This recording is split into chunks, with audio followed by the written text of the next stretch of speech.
About 20 years ago, my brother and I were hiking in the woods in the Holly State Forest, and we saw what appeared to be a serpent's wall. It undulated up a 20-foot glacial erratic. The last 7 stones were about a ton apiece, and they were all chalked up on either side. And the last stone had an eye and an iris carved in it and looked like a serpent's head, and they would join on vertical planes. And I looked at it, and it just didn't make any sense to me. It didn't fit the colonial context. It was totally illogical. And then it haunted my mind for several years. I just shelved it and didn't understand. And then I came back and I read Manitou by Maver and Dix in 1987, that 2 researchers who wrote all about the stoneworks in New England. And it just clicked in my head. And I then went on a quest to find out, to get to the bottom of what all these structures are about and why we haven't heard about them. So I will move into that arena. I will do my best to present a case that through various forms of carbon dating, astronomical alignments, common sense, historical records, Native American oral history, to prove that these are indeed what I proclaim they are and what many other researchers proclaim to be. I have recently published a series of articles in Ancient American Magazine, and luckily I got the cover of the Goshen Equinox Chamber. I am writing my 3rd article in the series, and a lot of the information tonight will be in that article also. So, stone builders, mound builders, and the mysteries of ancient America. What we're told about the history of the United States, the history of ancient America, is basically that you had disorganized tribes that were involved in hunting and gathering, maybe some rude creation of ceremonial tools or weapons. We really have not got the story, even in college courses to this day, about races that existed beyond belief, levels of sophistication, advanced mathematics, engineering. I will show all this. And the majority of what I show outside of the stonework is not challenged by any academic. It is known, but for whatever reason, the paradigm does not like it. The mound builders, about 5,500 years ago, the mound builders appeared in the United States. I will show that they were a separate race from Native Americans, although I can't claim to know what happened. It looks like interbreeding took place. I'll talk about Native American oral history, but this was a highly sophisticated race, and they appeared 5,500 years ago at Watson Brake, Louisiana. And as you see, they had a wide area of influence. As a matter of fact, up in Wisconsin, some of their creations existed up there. There were nearly 200,000 earthen pyramids, geometric figures, and conical mounds when the colonists showed up, of astounding and staggering size. This is Poverty Point, Louisiana. I think it's dated to 3,000 years old. The embankments that were formed here, these are cities too. These are tens of thousands of people lived here from thousands of years ago up until 1500 AD. Right here is like a Woodhenge, astronomical calendar. The embankments and this structure would fill the Great Pyramid 30 times with earth. The centerpiece of the site, a 72-foot high, 600-foot long bird effigy. That's twice as tall as the Green Monster. So, to give you some perspective, that's a satellite shot of what is left of the earthworks there. This is Cahokia in Illinois. That is a car. The base is 14 acres, 1 acre larger than the Great Pyramid of Giza, 100-foot high. It took them 22 million cubic yards of earth to create this, and they brought it from a mile away. An astounding creation, and here is a recreation of it. There is the Monk's Mound, the pyramid I just showed you. Here is other truncated pyramids, conical mounds, astronomical Woodhenge, a massive city, one of the largest cities at the time. It thrived up until 1500 AD, and mysteriously, when the first explorers, the Spanish, showed up, it was uninhabited. Grave Creek, West Virginia, a massive. This isn't throwing some earth down. They had to build it, they had to level the site and build it in a very sophisticated way so it just didn't fall apart when it rained. And these structures are thousands of years old. Aztec looking, some recreations. Some theorize that the mound builders actually built these structures, but much earlier than archaeologists will admit. And these were the earthworks. Squire and Davis in 1846 worked for the Smithsonian, and they mapped all these structures, and they did extensive mapping. And what they found was these weren't close geometrically, they were perfect. They learned how to square the circle. They understood square roots, pi, amazing, Pythagorean theorem. And these were astounding structures that were amazingly precise. And we have never heard of this. It's astounding that we didn't learn this, at least in college. The former head of the Smithsonian did not know that the mound builders existed until 1992. Yes, that's like not knowing the pyramids are here. It's ridiculous. This is the Newark earthwork, one of the most enigmatic earthworks on Earth. 20 acres, 30 acres. Truncated pyramids. It is a sophisticated lunar observatory, among other things. Ask a farmer how big that is. It is preserved as a golf course. All right. Well, so thankfully. It measures the 18.61 metonic cycle of the moon, among other things.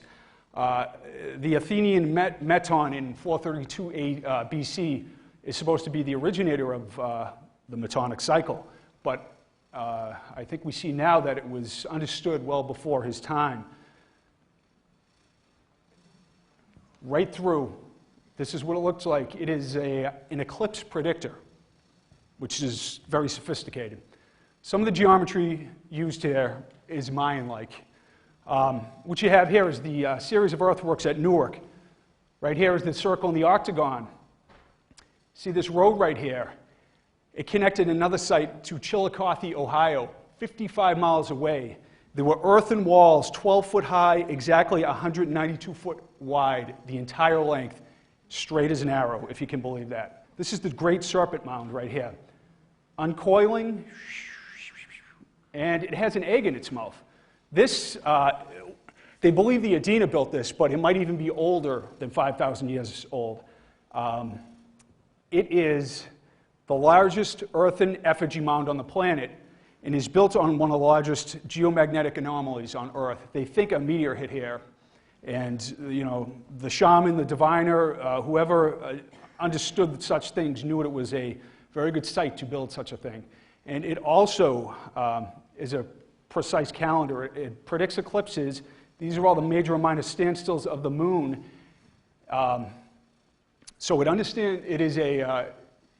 it shows a knowledge of the metonic 18.61 year cycle of the moon, but it also has advanced geometry, mathematics, and astronomy embedded in it that is beyond belief. I went to a conference recently, and a researcher, his entire presentation was on what was embedded in this earthwork, which he was a former Jet Propulsion Laboratory scientist from NASA, and it blew me away, but I can't do that right now.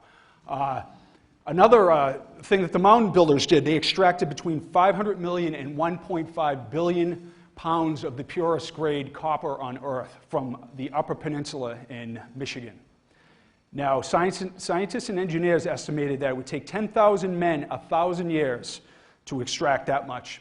So this is a civilization we're talking about. This isn't, hunter-gatherer stuff. This is mind-boggling sophistication. And when the Smithsonian led the charge to open the earthen mounds and the burial mounds of the mound builders from like 1850 to 1910, and this is some of what was recovered. Advanced metallurgy, iron implements, hardened copper. This looks like, actually, a couple of these look Mesoamerican to me. A shell gorget from Georgia. Sophisticated, really beautiful artwork. The Princess of Astalan, Wisconsin. In a burial mound, they found the burial of a queen or a princess, and 2,000 polished shells were embedded and interwoven in her garments. And everybody has different disciplines here. Some people could say, oh my God, the metallurgy. Some people could say fabric making, that's very sophisticated also. Or the polishing of shells. Yes, the beaver pipe. Steatite, carved panther, puma. Very sophisticated, very showing, when you do these things, it requires an organized culture. The Grave Creek tablet, Grave Creek, West Virginia, I already showed you the slide. One of the things that came out was strange hieroglyphs and figures in languages that were never deciphered came out, showing that the mound builders were in fact a different race altogether. More of the same, Michigan tablets, odd hieroglyph-like figures. So in the Southwest, what was happening? We're told not much. That is not true. The Orion Zone, Gary David, he documents the star cities, the Anasazi and the Hopi cities in the Southwest being exact replicas of all the major stars in the Orion system. They had advanced astronomy. They built structures like this, kivas, observatories. Being a stonemason, this makes my skin crawl. How can you do this? Built into a side of a cliff, utterly ridiculous. And they were engineers. They built canals and did amazing feats with irrigation. What about New England? Well, we're told any stone ruin you see was built over the last 400 or 500 years since colonists showed up here. I will put that theory to the test. America's Stonehenge.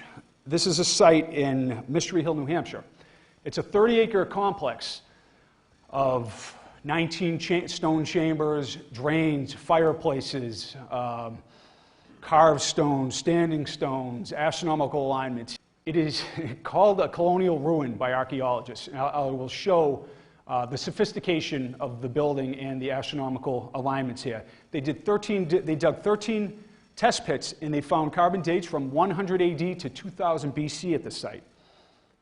That's a 4.5-ton carved stone of granite right there. Sorry, the picture's a little shaky.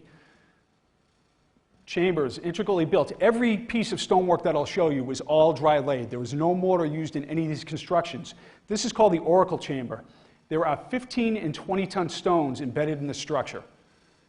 And the idea that a colonist would do that doesn't really seem to make sense. The two largest stones at the site are 45 and 70 tons. The largest stone in the Great Pyramid of Giza is 70 tons also. 200 alignments to the sun, the moon, and 45 stars. And there's a satellite shot of the place. They bored down to bedrock on 50 points at the site, and they found that 5,000 years ago when the place was built, it was mostly barren, and that it was just a great astronomical observatory. Obviously, over the last couple thousand years, things have grown back, or grown in, but look at the radial lines. It is an observatory, and that's a satellite shot. So you see stones all over the site that mark the equinoxes and the solstices. The Goshen Stone Mysteries. In the early 1800s, two boys were chasing a rabbit in this site near the cemetery off of Route 9 near Goshen Stone. And the rabbit went in, and the boys unearthed where he went into a burrow. And what they found was a stone tunnel that went 16 feet down, 68 feet in one direction, and 16 feet in the other direction, all dry laid. A ridiculous work. 1-ton stones all around the top of it. And it's very hard. Once you get through the layer over in Goshen there, it's all hard pan. The very idea of digging into that, there's wild theories about Underground Railroad and things like that, or counterfeiters' den, that just don't make sense. And there's other of these structures around New England too. So in a larger context, it's something different. So Whittle excavated the site. He found artifacts there. He found hammerstones. This is at the Goshen Historical Museum. He found a strange stone disc It shows evidence of, or it was done with pressure flaking, the way arrowheads are made. Whoever made this disc went through a lot of work. 5 such discs have been found around New England, all at late archaic quarry sites. Dr. William Fitzhugh at the Rowe site, at the Fife Brook site up in Rowe, did a dig for Northeast Utilities in 1972. He found one of these. At Calendar 1, Maver and Dix, another site I'll show you, they also found another one of these. It is a ceremonial sun disk, and I believe the structure at Goshen was probably used as a shamanic ritual site, maybe, something like that, a ceremonial site. That's my intuition. And obviously, you spend 2 weeks in the hole, you're happy to see the sun again. This, about a mile from that tunnel in Goshen, here's the Goshen Equinox Chamber. This is one of hundreds of these structures in New England. So, it's very well made. It's at about 1,400 feet facing east. Oh, sorry, Kyle. Look at the work here. This is, when we get stone delivered, it's from the quarry. And working with this type of stone is very difficult. There's no quarrying marks on any of these structures. So, somebody took an enormous amount of effort, made a double-stack column, and there were 9 interlocking lintel stones, massive quartzite lintel stones, that interlock and allow the structure to stand the test of time. The structure here is shown by the 2 columns. Look at these stones, 9 interlocking stones. And after they built it, it's a 30 by 30 stone footprint, and then they covered it in earth, which is quite a piece of work. My friends and I went up there, not this winter, last winter, to see if it was oriented to the winter solstice. Half of the chambers of New England that still exist are oriented to the equinox sunrise or the winter solstice sunrise, like the chambers in Europe and elsewhere. So we went up, the sun was months away, and we said, let's go back next March 20th and see what happens. So this was my Raiders of the Lost Ark moment. I'm in the chamber, and my friends are outside. And as it comes up at 6 in the morning, right down the pipe. And it was funny. There's this like strange face here. See the mouth and the eye? Almost looks like enlightenment. And Whittle, they were open-minded, these archaeologists. They had a dowser up there who, he found a spring underneath, and he found there was an electromagnetic line of force that ran right through the middle of this chamber. Whoever built this understood geomancy, magnetic lines of force, ley lines. They understood the invisible realms. And Dr. Bruce Cornett from Lamont Doherty Laboratories took a proton precession magnometer to many of these that it measures the magnetic field in the Earth, and he found the same anomaly, that there was geomagnetic lines of force that ran outside the entranceway of these chambers. There were standing stones, cairns, and other structures around the site. There was also this right near the chamber. It's an effigy mound. There's a quartzite head, and this is 40 feet long, built on a big platform. I uncovered it so you could see it. That gives you some scale. An effigy is a stone or earth representation of the spirit of an animal.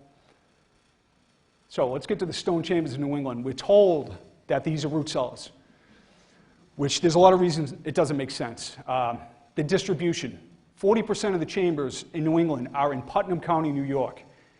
The last settled place in New York State, the rockiest, most inhospitable area to grow anything.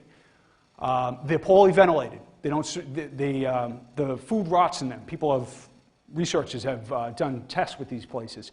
There is no doorway hinges. There's no accommodation made to put a door on these things. They're all, is a raccoon going to walk in and eat it all? There's no accommodations for shelving.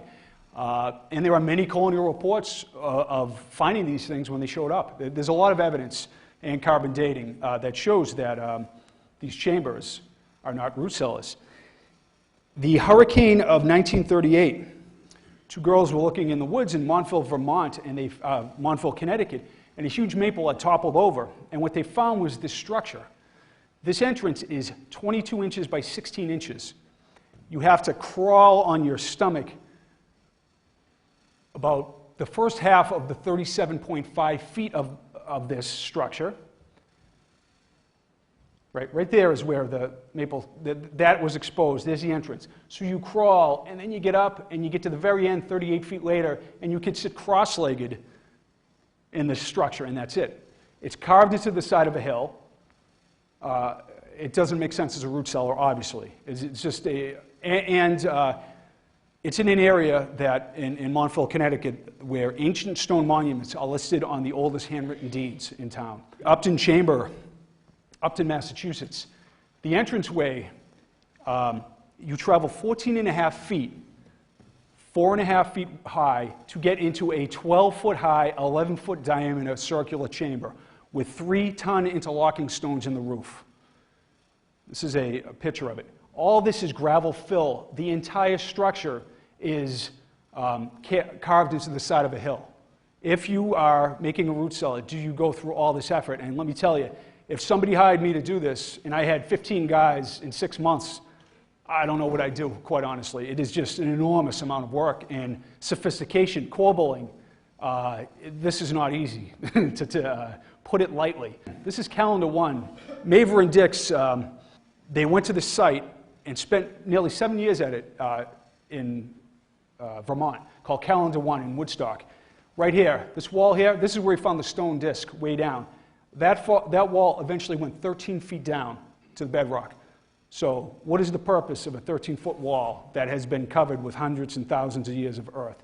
This is from 1000 BC in Ireland, a national treasure. This is spray painted inside Woodstock, Vermont, considered a root cellar, not even paid attention to. But I will tell you some interesting things about this chamber. That doorway, well, first, this is Harvard's Dr. Barry Fell checking out the area. Look at how big it is. 9 14-foot long, over 3-ton stones comprise the roof. The doorway marks the declination angles 18.3 and 28.6 of the major and minor standstills of the moon. This eclipse predicts eclipses. It is also, as you might imagine, oriented to the winter solstice. Many chambers and sites all around the world, I don't know if it's diffusionism or you know, just a reverence for the sun or a connected culture, but they all do the same thing. That's Newgrange, 3000 BC. Same thing, right down the center. There's a 6-foot standing stone there also. Why is a farmer going to do that? November 30th, 1654, John Pynchon, the founder of Springfield, Massachusetts, writes the governor, John Winthrop of Connecticut, and says, "We have just discovered a strange stone fort and stone wall at Gunjiwamp Range, Pequot, in Connecticut. There are many strange reports about it. Do you know anything about its structure?" So they showed up at 1654. They asked about these strange structures at the site. I would call that evidence. But anyways, in the chamber, there's a light box that is made. And what it does is it emits the equinox sunset light to come through 2 times a year on the solstice, on the 2 equinoxes. So the only time it doesn't get close, it shines right through only 2 days. And that's the back side of it, and here it is right here. And funny, in a Raiders of the Lost Ark moment, it's shown into a little antechamber. They unearthed this antechamber, and there's like a quartz keystone right here. So this was unearthed in the 80s when they realized that. Peru, Mass, a reader from one of my articles informed me that he knew of a stone chamber in Peru, so I went to check it out, and I was blown away. 10-foot slabs, beautifully made. Look at the joinery. You know, quarrying these things alone, like in all this stuff, all the stone had to be brought to the site, covered in earth, all 4 corners curved to create a structure that the lintels could sit on. Very beautiful. There's like an artistic nature to it too, like that stone right there in the corner. I swear that was chosen because it's so beautiful. This is the King's Chamber in New York, one of the largest ones in the country. That is a 7-foot standing stone. This is in New Salem, Massachusetts. 10 by 5 foot capstone, 1 stone over 10,000 pounds, 6 feet in the air. That's in Pelham, one of several. You have to crawl through. It's a cemetery off of Gulf Road. Same thing, same construction techniques all around New England. There are theories, Vikings, Celts, Phoenicians. You would have to be a culture in the Northeast, that was wildly dispersed, hundreds of thousands of people, to build these structures. If they're, hundreds and hundreds of miles apart, it just doesn't make a logical sense. You'll see the enormity of the structures in New England. That is Newgrange, the corbelled roof, 3000 BC in Ireland.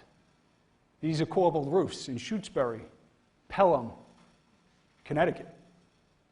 So that doesn't mean the builders were the same. That means the architectural technique is an artifact as far as I'm concerned. A man named Richard from New York State read one of my articles. He's a hunter and he's a stonemason. And he read my Ancient American magazine article.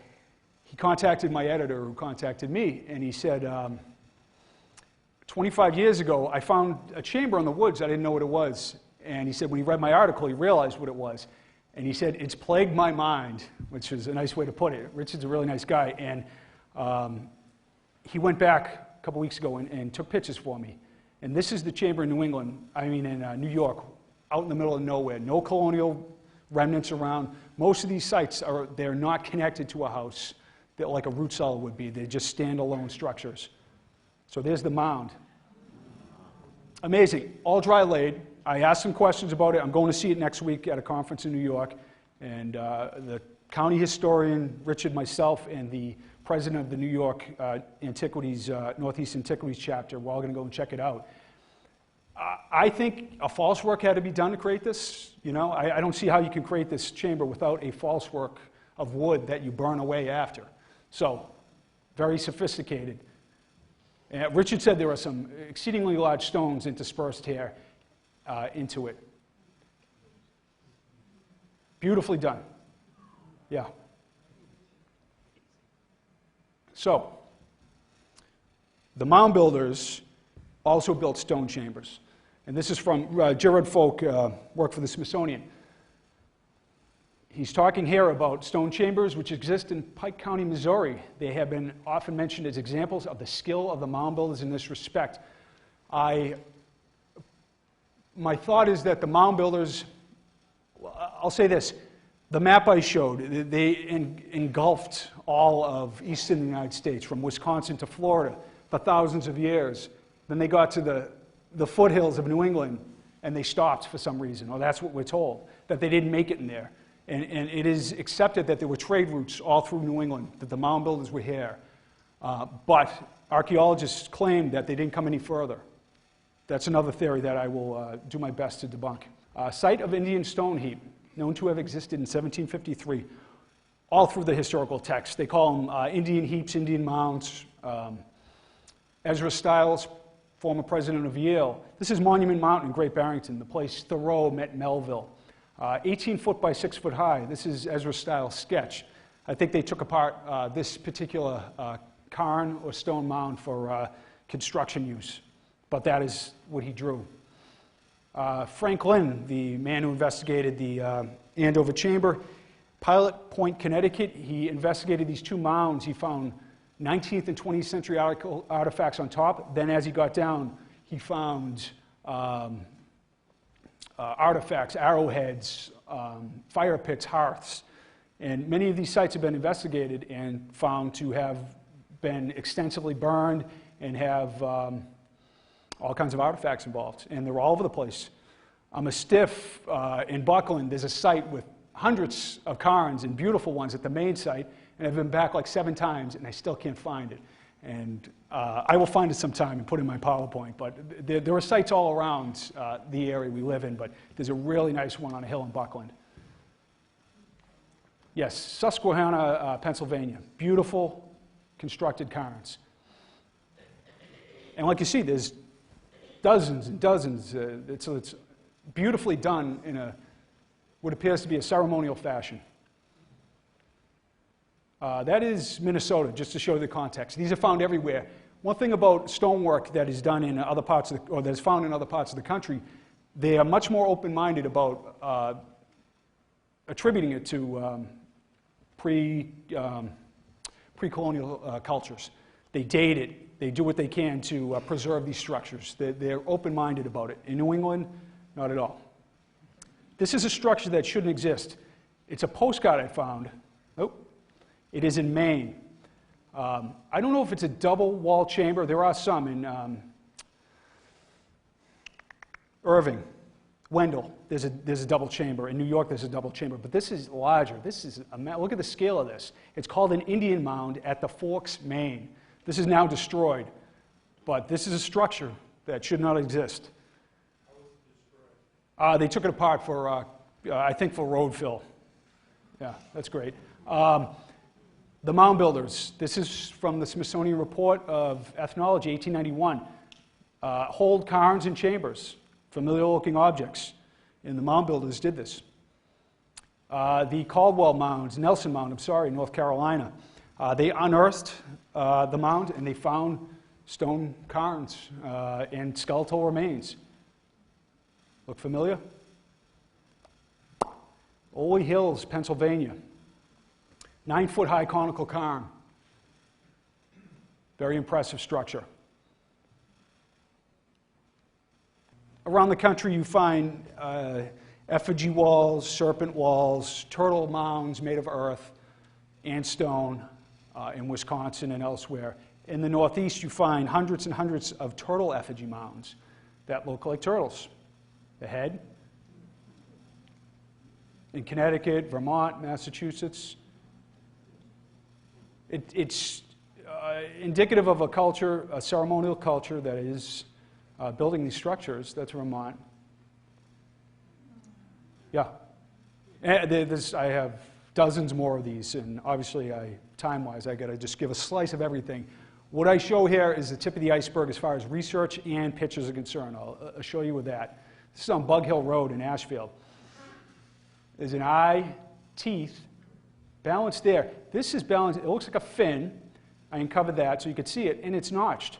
Now, that doesn't mean that they put this here. I don't know, but it could be recognized as having anthropomorphic characteristics, and then somebody said, let's add to this. Let's make it the turtle, okay? It is so cool. So there are dolmens and balanced rocks. This caused a stir when the colonists showed up.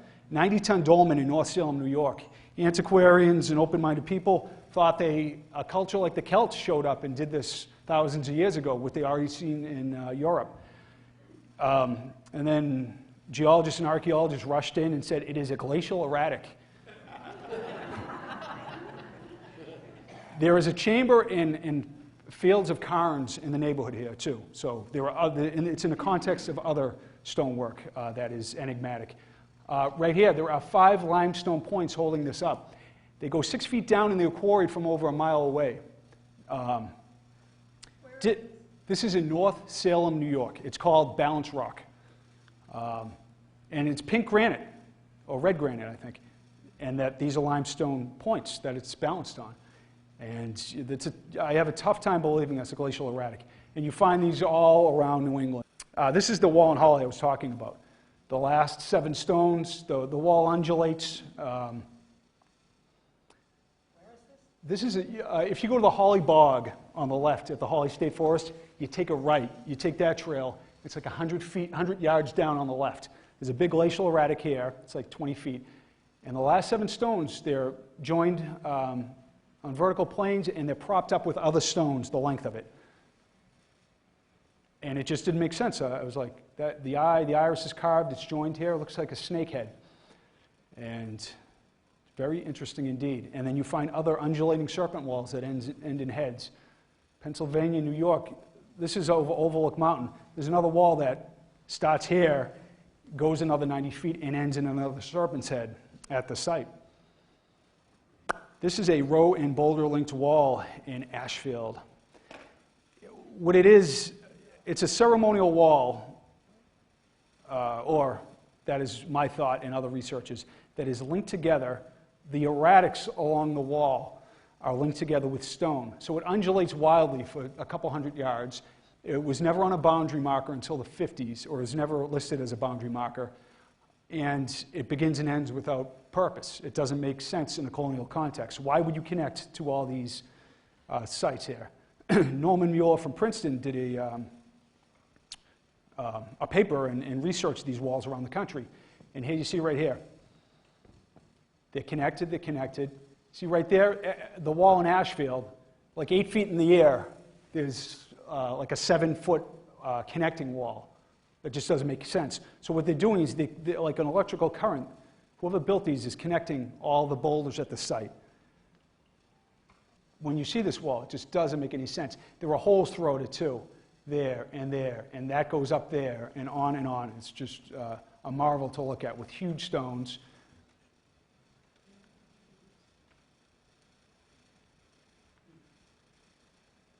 Right here. Many of these stones just linking together. Very interesting.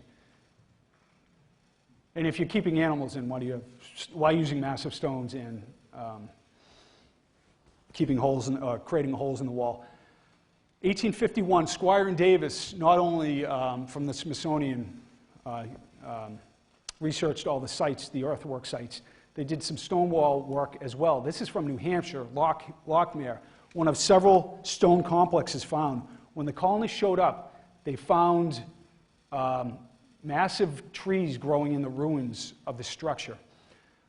And in the report, Squire talks about them finding carved crystals in the shapes of diamonds, squares, and pyramids. That doesn't sound like colonial work to me. And if you see here, these walls at the site are done, see the blocking mounds here, right there? The earthworks had blocking mounds also. So this could be astronomical orientations like the Newark earthworks. But these were here when the colonists showed up, like many other sites. And all this was taken apart and used for construction of colonial structures. So the mound builders, they built stone chambers, they built stone mounds, and they built stone walls. And I think you'll see that they may have been that they were in New England, and they may be behind a lot of the stonework we see tonight. Native American oral history. They firmly speak about the existence of another race in these lands when they showed up. All the tribes do. The northern tribes, the Choctaws, all around the country. Every tribe speaks of another race that built the mounds, that was here in the country when the tribes moved in. There's no question about that. And it's just very interesting that their oral history is corroborated by a historical record, which we'll see. The mound builders in New England, artifacts, burial sites, and skeletal remains. So I began to study these structures, and I couldn't figure out. I said, I know that Native Americans did some stonework, but they claimed that there was another race around also. So just looking at the evidence, I'm trying to figure out what I believe is a reasoned argument for who was here and who was building these things. So what I found was mound builder artifacts, burial sites, and skeletal remains, the Adena remains in New England. The burial sites and earthworks, I must say. There are earthen mounds. Ossipee, New Hampshire. There's a massive earthen mound that was discovered after the Revolution. 8,000 to 10,000 skeletons in concentric rings over generations buried around a common center. Sophisticated culture, thousands of years old. And you find burial mounds and mound builder artifacts all around here. In Brookfield, an Adena burial site, and the Mass Archaeological Bulletin. In Connecticut, other Adena mound builder burial sites in Windsor, Connecticut. The Adena, they weren't just here trade missions, they were living here. This, I believe, is a mound builder artifact. In 1872, workers were digging post holes near Lake Winnipesaukee, New Hampshire. 3 feet down, they found this stone. It's made of quartzite. What's interesting about it is there are holes bored in it. They did a borescope analysis of the stone, and they found that a 1/8 drill bit was used on this side, and a 3/8 drill bit was used here and tapered. The professional who did the borescope analysis said it must be modern. He said it was put on a metal post, and it was bored all the way through. But it was found in 1872 under 3 feet of earth. Just another enigmatic object that you find around New England. There are many of these that just fit outside the theory that we're told. In Maine, giant skeleton was found, and with it, iron implements, copper bands covered with curious carvings. You find a lot of these reports of hieroglyphs, curious carvings from the Smithsonian to other researchers to town records. There seems there was another culture with a different language. Who you will see, 6'6", was rather large. Iron implements.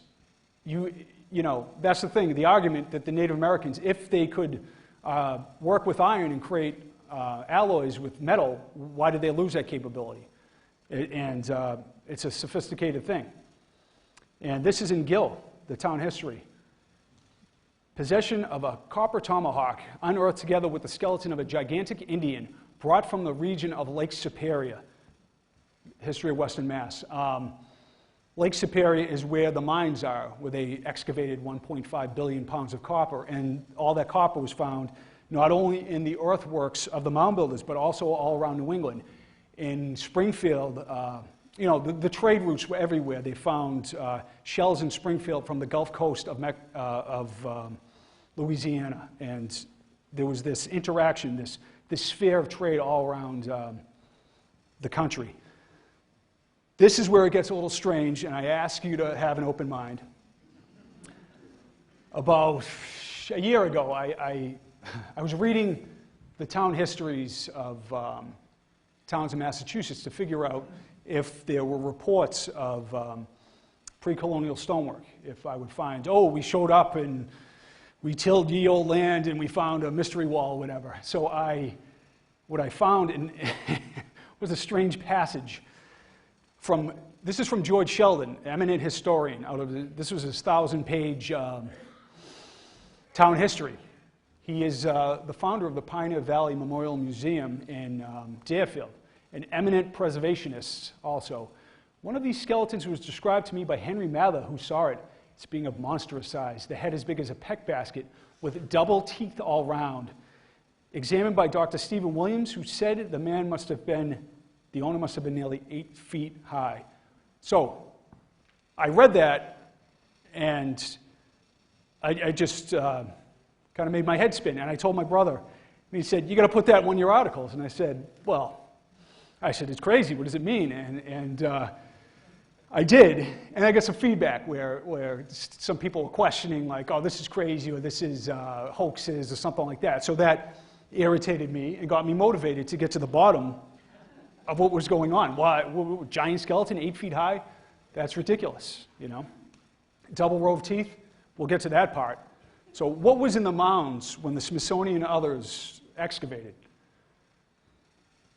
The eyes of that extinct species of giant whose bones fill the mounds of America have gazed on Niagara as our eyes do now. Abraham Lincoln.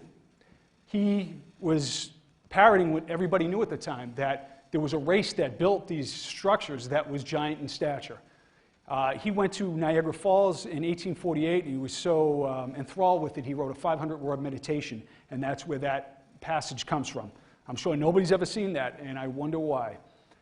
So, the New York Times has hundreds of newspaper headlines about what they found at the time. Over 9 foot high skeleton found, 9 foot in a Wisconsin mound.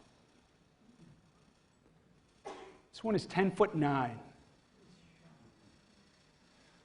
This one is very interesting. Warren K. Moorhead. Moorhead was an archaeologist, one of the most famous ones at the time, and he unearthed maritime archaic burial sites in Maine.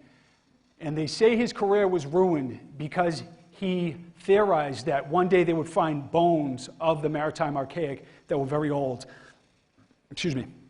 And they would find them up in Nulliac Cove in Labrador and the northern climates. He was proven right 70 years later, but I have a feeling his career was ruined more because of this and less because of that.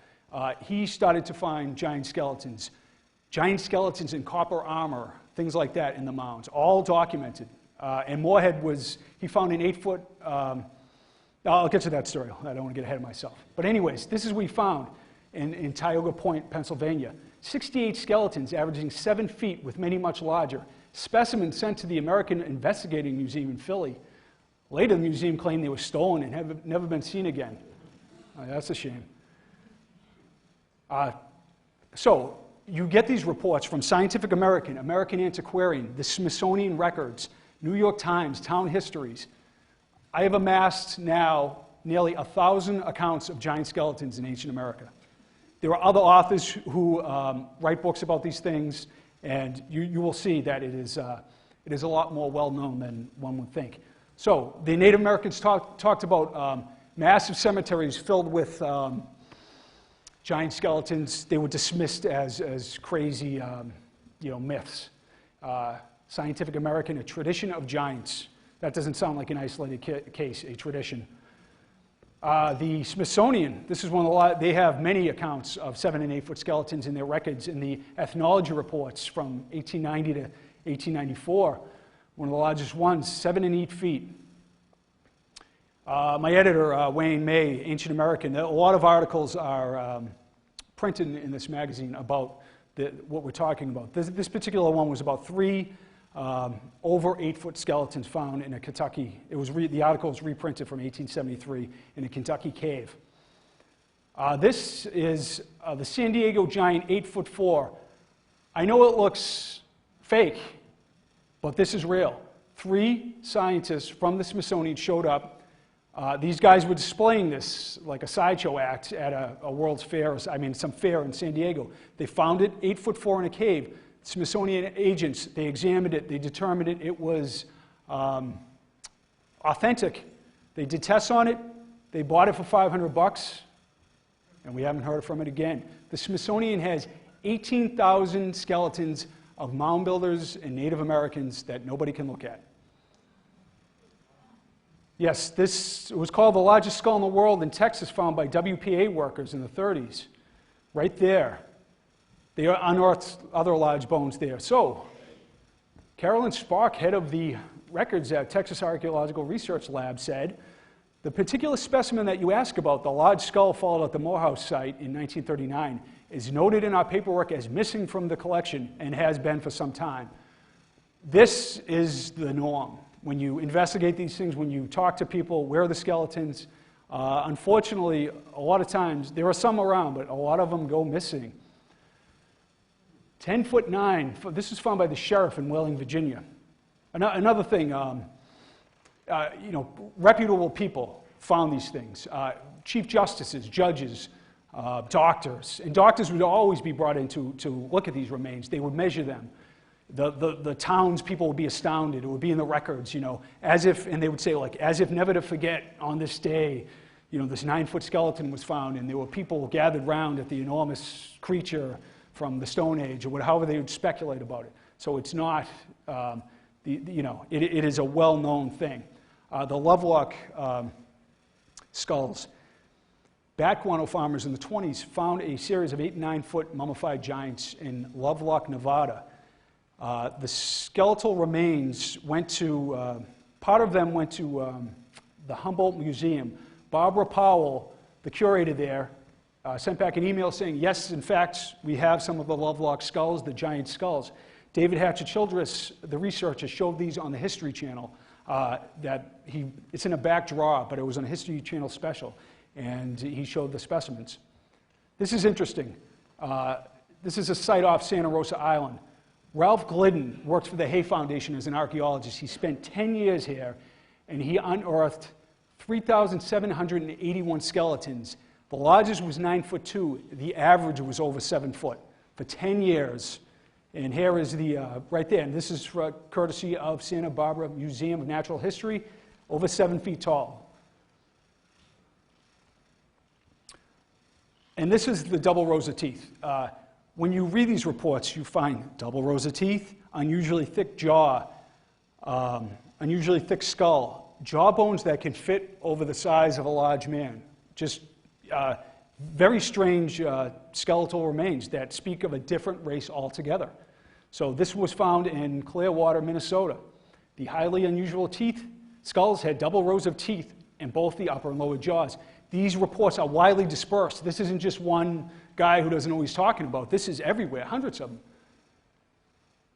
So after I went and I found the 8-foot double rows of teeth, report, I went to the Pioneer Valley Museum to see if they knew anything about Sheldon and him finding these remains. So I went to the PVMM, and I spoke with them. I sat down, I went through the records, and the nice gentleman there said, "You may be interested in this. It is the scrapbook, the archaeological scrapbook of George Sheldon." And this was my Da Vinci Code moment. I just knew what I was going to find. And I had this, it was amazing. I had this electric shock ran through my body. It was quite a happening. So I opened it up, and what did I find? Sheldon, his entire scrapbook was filled with accounts of the mound builders, of theories about the race that they were, about a lot of conjecture about that they were a different race altogether. I'm sorry, let me interject here. The Smithsonian erroneously concluded in the 1890s, John Wesley Powell, of Grand Canyon exploration fame, he was the director of the Smithsonian. And for whatever political reason, maybe for a land grab, I don't know what was happening at the time that would account for this. And there's a lot of like Old Testament stuff mixed in the 1890s. There was undercurrents that formed opinions at the time. So Powell concluded that Native Americans, that mound builders were the ancestors of the Native Americans, and that was the end of the story. So that was put out, and that's what the rule that was to be followed. So everything else seemed to be buried and funneled into that really narrow passageway. So what you find here is Sheldon kind of railing against that theory. And then what I found was giant skeleton reports in his book, The Gill Skeleton. They found a giant skeleton in Gill. Mr. Sanderson gave the remains to the museum. The museum. 7 and 8 foot skeletons in Ohio. There's reports of giant skeletons all throughout Sheldon's book, Northfield. The catalog of curiosities and relics. Right here, they had the remains of it says an over 8 foot skeleton at the museum. They had the Indian room before it was considered reprehensible to have Native American human remains, although I think they were mound builder remains, which might be a different thing. But anyways, they had giant skeletons from Northfield, Gill, and an over 8 foot one from Ohio that they reinterred sometime in the century. So that existed. It's in the records. They had it on display for many years, starting in 1883, which is very strange. So I read about 10,000 pages of historical, about town histories in Western Mass, and then I'm a technological neophyte, so I finally figured out I can use Google Books and do keywords, and it got me, I know, it's pathetic. So what I found was, this is from Sheldon's book, 7 foot skeleton, double rows of teeth, skull of remarkable thickness in Hadley. This is in Turner's Falls, 7 7-foot skeletons. History of Montague, 1910. 7 7-footers. This is in Rockingham, Vermont. The jawbone was of such size that a large man could easily slip it over his face, and the teeth, which were all perfect, were double. This is interesting. I'm looking into this and try to find if the skeleton still remains. The bones of this giant were of remarkable preservation. The skull is very thick. Teeth in both jaws are entire, all of them double. William Prescott of the city has preserved the largest skeleton. Boston Medical and Surgical Journal. That is not UFO magazine. That is, When the skeleton was measured, this is Middleborough, where I grew up. Dr. Morrill and others found it to be at least 7'8" with double rows of teeth in each jaw. Many more giant skeletons are found in Middleborough, actually. This is in Martha's Vineyard. Several giant ones were found. 7 feet high, an unusual feature was a complete double row of teeth, upper and lower jaws. This is what you find. You find the same curiosity, the same phrasings about these, we found, what the hell is this? Sorry, but, double rows of teeth. It just doesn't make any sense. And it is borne out in all these accounts. This was W.K. Moorhead, Warren Moorhead. He found 8-foot skeletons in Connecticut. the archaeologist I was talking about, whose career was ruined. He also found, this was in Bridgeport, Connecticut, earthen mounds there. In the Smithsonian 1891 report, it's listed in Bridgeport, Connecticut as having extensive earthworks in Bridgeport, Connecticut. So the mound builders had extensive earthworks in Bridgeport, and then you find 8-foot skeletons there also.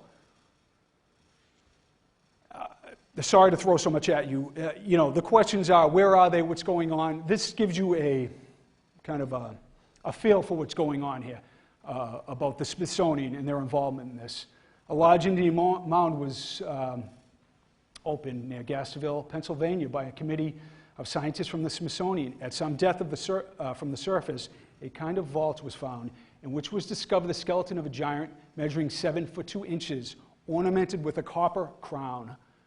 On the stones which covered the vault were carved inscriptions, hieroglyphs, and when deciphered, will doubtless lift the veil that now shrouds the history of the race of people that once inhabited this part of the continent.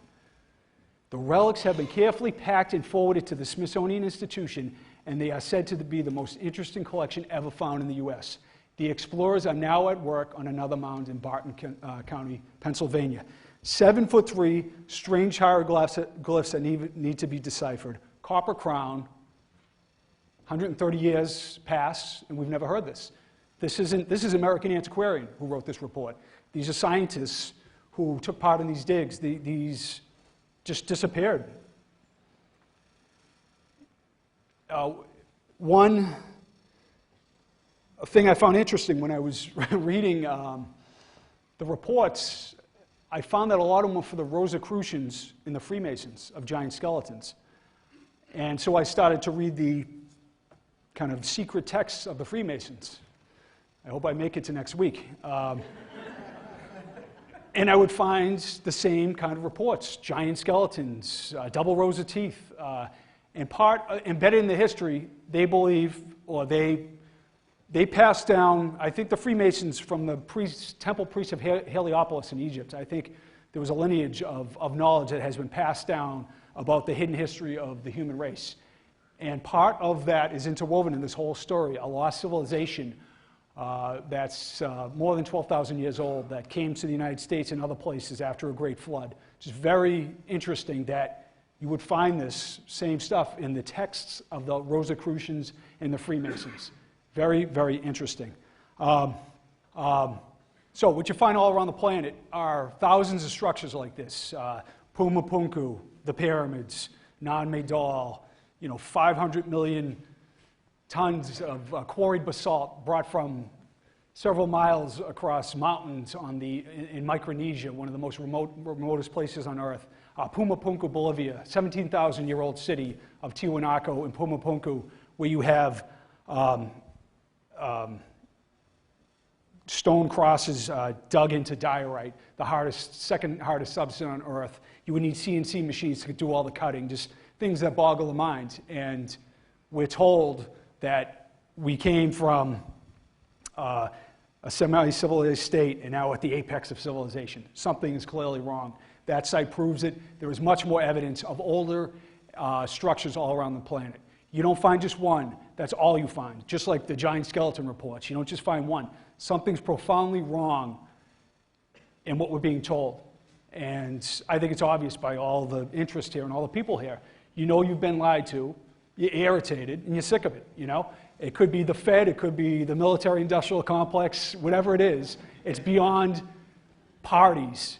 It's about humanity and wanting to create a civilization of love and connection versus fear and separation, quite honestly. And that's why all these systems that don't work appear to be crumbling before our eyes, which is a good thing. So, and I also, tonight, I'd like to thank my friends and family. We're all part of this whole research project, although I'm the one talking all the smack. We work together to do all this, and it's really nice to have support, and I'm thrilled that everybody's here. I think it's great. And, this is something we can all take part in. Don't believe what you're told. Get out in the woods. Do whatever you want to make this reality more known. And I'll take questions, but I thoroughly appreciate everybody coming here.